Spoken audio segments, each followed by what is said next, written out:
சொல்லி இது வேண்டான்னு சொல்கிறது. மாற்றவில்லை என்றால் அதை மாற்றணும்னு திராவிட முன்னேற்ற கழகம் நீங்கள் மாற்றியே ஆகணும், டீலிமிட்டேஷன் கொண்டு வரணும்னு நாங்கள் சொல்ல. நாங்கள் கேட்கக்கூடிய ஒன்றே ஒன்று 33% பெண்களுக்கு இடஒதுக்கீடு வேண்டும் என்று. அதுதான் எங்களுடைய தொடர்ந்த கோரிக்கையாக இருக்கிறது. ஆனால் சில இடங்களிலே கிட்டத்தட்ட சில தொகுதிகளில் 40 லட்சத்துக்கு மேலே அங்கே இருக்கக்கூடிய பாப்புலேஷன் இருக்கக்கூடிய ஒரு சூழலில் டீலிமிட்டேஷன் கொண்டு வரணும்னு நினைக்கக்கூடிய இதில் பாப்புலேஷன் பேஸஸ் மக்கள் தொகை அடிப்படையில் கொண்டு வந்தால் நமக்கு மிகப்பெரிய முக்கியமாக தென் மாநிலங்களுக்கு மிகப்பெரிய ஒரு பாதிப்பு இருக்கும். அதனால் மக்கள் தொகை அடிப்படையிலே அதை கணக்கீடு செய்யக்கூடாது அப்படிங்கிறது தான் நாங்கள் தொடர்ந்து வலியுறுத்தக்கூடிய ஒன்று. அதனால் தமிழ்நாட்டுக்கு எந்த விதத்திலும் இந்த பிரதிநிதிகளுடைய எண்ணிக்கை குறைந்து விடக்கூடாது.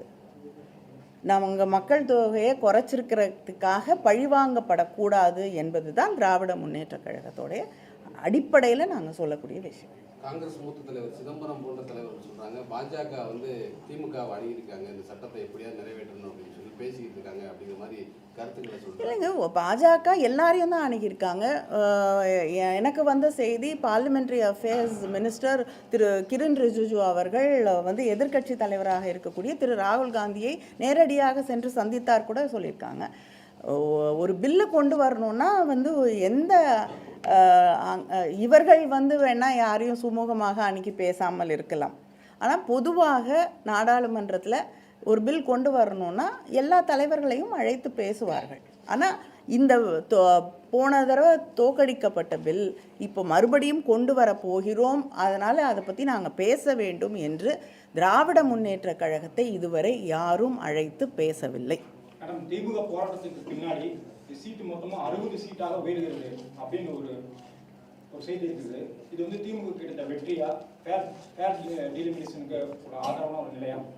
நிச்சயமாக நம்ம எந்த விதத்திலையும் பாதிக்கப்படாமல், இப்பொழுது இருக்கக்கூடிய சதவிகிதம் குறைக்கப்படாமல் நம்முடைய எம்பிஸோடைய எண்ணிக்கை அதிகரிக்கப்படும் என்றால் தொடர்ந்து எங்களுடைய தலைவரும் திராவிட முன்னேற்ற கழகமும் இதற்காக நாங்கள் போராடி கொண்டிருக்கிறோம், வாதாடி கொண்டிருக்கிறோம்.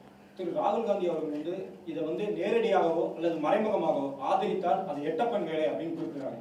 அதே மாதிரி பிரவீன் சக்கரவர்த்தி இல்லைங்க, இல்லை யார் எட்டப்பர்கள் யார் எட்டப்பர்கள் இல்லைன்னு தேர்தல் முடிவுக்கு பிறகு யார் யார் எப்படி நடந்துக்கிட்டாங்கங்கிறத பார்த்து மக்களுக்கு மிக தெளிவாக தெரியும்.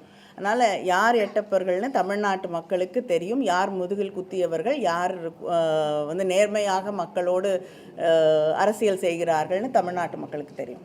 இன்றைய கூட்டத்தில் திமுகவும் பங்கேற்கல, அதிமுகவும் பங்கேற்கல. இந்த ஒரு புதிய நட்பு இருக்குன்னு சொல்லி அமைச்சர் ராஜ்மோகன் விமர்சிக்கிறார். திமுகவுக்கு அதிமுக இடையே ஒரு புதிய நட்பு இல்லைங்க, திராவிட முன்னேற்ற கழகமும் அதிமுகவும் மேகதாது விஷயத்துலையும் ஒரு மித்த கருத்து தான் கொண்டு இருக்கோம். பல நேரங்களில் ஒரே விஷயத்தை ஒன்றா கூட போய் நாங்கள் அங்கே ரெப்ரசன்ட் பண்ணியிருக்கோம். அதனால் இது புதுசான ஒரு விஷயம் அப்படின்றது, இவங்க புதுசாக ஆட்சி பொறுப்பிற்கு வந்திருக்கிறாங்க, இவங்க புதுசாக அரசியலுக்கு வந்திருக்கிறதுனால காலமாக நடந்து கொண்டு இருக்கக்கூடிய பல விஷயங்கள் இவங்களுக்கு தெரியலங்கிறதுக்காக இதுவரை நடக்காத ஒன்று இல்லை. அதனால் இப்பொழுது கூட இன்று ஆட்சி பொறுப்பில் இருக்கக்கூடிய தாவேகா எல்லா எதிர்கட்சி தலைவர்களையோ இல்லைன்னா அவங்களோட கட்சிகளுடைய ரெப்ரசன்டேட்டிவ்ஸையோ அழைச்சிட்டு போய் அங்கே இருக்கக்கூடிய நீர்வளத்துறை அமைச்சரையோ அல்லது மற்ற அமைச்சர்களையோ சந்தித்து இந்த மேகதாடு பிரச்சனையை பற்றி அவர்களிடம் எடுத்து சொல்லுவது என்றால் நிச்சயமாக திராவிட முன்னேற்ற கழகமும் அவர்களோடு செல்ல தயாராக இருக்கிறோம்.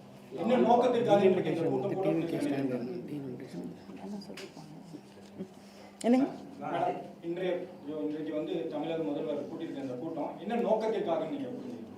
இல்லைங்க, திசை திருப்புறதை தவிர வேறு எனக்கு எதுவும் தெரியல. சரி, நோக்கம் அப்படின்னா இது வரைக்கும் கூட்டம் நடந்து முடிஞ்சிருச்சு இல்லையா? ஏதாவது தீர்மானம் வெளியிட்டிருக்காங்களா? இல்லைன்னா முதல்வர் இந்த கூட்டத்தில் நாங்கள் இந்த முடிவெல்லாம் எடுத்திருக்கோன்னு சொன்னாங்களா? டிவிக்கேவுடைய ஸ்டாண்ட் என்ன, ஏதாவது தெளிவுபடுத்தியிருக்காங்களா? அதனால் என்ன நோக்கம்னு எங்களுக்கு தெரியல, அவங்களுக்காக தெரியுமான்னு எனக்கு தெரியல. அது அவங்களுக்கு தான் தெரியும். அது உங்களுக்கு தெரியறதுனால தான் என்ன கேட்குறீங்க. தாவைக்காக தவிர மற்ற எல்லாருமே மேகதாது அணை விவகாரத்தில் தமிழக அரசு தவிர எல்லாருமே எல்லாருமே அனைத்து கட்சி கூட்டத்தை கூட்ட வேண்டுங்கிறது இந்த இஷ்யூ தொடங்கினதுலேருந்தே சொல்லிட்டு இருக்காங்க. அதுக்கு கொஞ்சம் கூட செவி சாய்க்காம அவங்களுக்கு எதிர்கட்சி குரல்ல கூட இல்லைங்க, அவங்க கூட்டணியில் இருக்கக்கூடிய சில பேருக்கு வந்து அது வந்து தர்ம சங்கடம் ஆயிடுங்கிற ஒரே காரணத்திற்காக அவங்க அந்த கூட்டத்தை கூட்ட மறுக்கிறார்கள். அவங்களுக்கு அந்த அளவுக்கு அது மட்டும் இல்லாமல் விவசாயிகள் மீது அவங்களுக்கு இருக்கக்கூடிய அக்கறை என்னன்னு நமக்கு நல்லா தெளிவாக தெரியும். இதையெல்லாம் தாண்டி திசை திருப்பக்கூடிய எத்தனையோ விஷயங்கள் இன்றைக்கி நடந்துகிட்ருக்கு. இதிலிருந்து திசை திருப்பி இன்றைக்கி திடீர்னு தனக்கு வந்து இந்த டீலிமிட்டேஷன் மேலே ஒரு அதை பற்றி அக்கறை இருக்குது அப்படின்னு சொல்லிக்கிற விதமாகத்தான் இந்த கூட்டம் நடத்தப்பட்டிருக்கிறது. அதுவும் முறைப்படி நடக்காத ஒரு கூட்டம் தான். பில்லு வருதா இல்லையானே தெரியல. இந்த செஷனில் வரத்துக்கான வாய்ப்பே கிடையாது. பில்லு வருதான்னு தெரில. அந்த புதிய பில்லு என்னன்னு யாருக்குமே தெரியாது. அதில் என்ன இருக்குங்கிறது அது தெரிஞ்ச பிறகு தான் அதை நம்ம ஏற்றுக்கிறோமா, எதுக்குறோமா, நிராகரிக்க போகிறோமா அப்படின்னு அதை பற்றி நம்ம விவாதிக்க முடியும். நம்மளுடைய பார்ட்டி ஸ்டாண்ட் என்ன அதை பற்றி அப்படிங்கிறது அந்த பில் என்னன்னு தெரிஞ்சால் தான் நம்ம முடிவு பண்ண முடியும். அப்படி இருக்கக்கூடிய ஒரு சூழலில் யாருக்குமே அது என்னன்னே தெரியாத ஒரு இதில் நம்ம அதை பற்றி விவாதித்து என்ன பயன் இருக்க முடியும்? தொகுதி மறுவரை தொடர்பாக வரும் சட்டமன்றம் இந்த கூட்டத்தொடரிலேயே வந்து சட்டமன்றத்தில் ஒரு தீர்மானம் நிறைவேற்றப்படுறதா சொல்றாரு. தொகுதி மறுவரையே தேவையில்லை அப்படின்னு. இல்லை, திமுக நிலைப்பாடு என்னவா இருக்கு? இல்லைங்க, இதுக்கு முன்னாடி கட்சிகள் வந்து ஆட்சி பொறுப்பில் இருக்கிறது மாறலாம். ஆனால் வந்து திராவிட முன்னேற்ற கழகம் ஆட்சி பொறுப்பில் இருந்த பொழுது தமிழக அரசு ஒரு தீர்மானத்தை கொண்டு வருகிறது. அது நிறைவேற்றப்படுகிறது.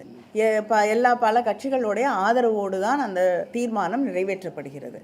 அதுக்கு முன்னாடி நடந்த அனைத்து கட்சி கூட்டத்தில் தாவேகாலிருந்து வந்து கலந்து கொண்ட திரு ஆனந்த் அவர்கள் அந்த தீர்மானங்களை ஏற்றுக்கொண்டு கையெழுத்து போட்டிருக்கிறார். இப்பொழுது புதுசாக ஒரு தீர்மானம், பழைய தீர்மானம் இருக்குது. அந்த தீர்மானம் இருக்கும் பொழுது புதிதாக ஒரு தீர்மானம் கொண்டு வந்தால் அந்த தீர்மானத்தை நீங்கள் நிராகரிக்கிறீங்களா, அந்த தீர்மானத்தை எதுக்குறீங்களா? எதற்காக ஒரு புதிய தீர்மானம் கொண்டு வரப்பட்ட தீர்மானத்தை தாண்டி இன்னொரு தீர்மானம் கொண்டு வரணும்னா அதற்கும் இதற்கும் என்ன வித்தியாசம்? என்ன மாற்றிக்கிறீங்க? உங்களுடைய ஸ்டாண்டில் என்ன மாறுறீங்க? அது நீங்கள் தான் சொல்லணும். இல்லைங்க, போன தடவை கையெழுத்து போட்டீங்க, இந்த தடவை வேண்டான்னு சொல்றீங்கன்னா அதற்கான காரணங்கள் என்னன்னு நீங்க சொல்லணும். பிரவீன் சக்கரவர்த்தி வந்து கேட்டுட்டாரு, இந்த கூட்டத்தில் நீங்க கலந்துக்காத வந்து பாஜக மீது பயமா அப்படின்னு கேட்டுட்டாரு. பிரவீன் சக்கரவர்த்தி